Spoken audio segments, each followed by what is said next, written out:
bara köra förbi. Vilken överraskning.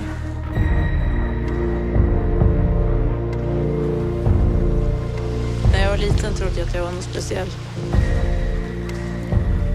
Sen blev jag vuxen och fattade att jag är bara människa. Du är en konstig människa med kromosomfel. Det är väl inget fel på dig?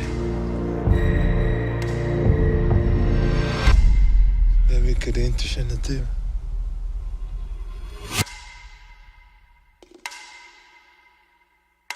Hur fick vi det där? Det här?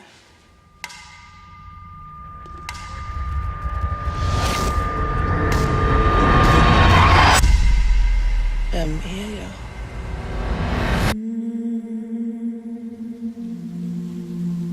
Du ska inte lyssna för mycket på vad människor säger. I hela mitt liv så var det ingenting.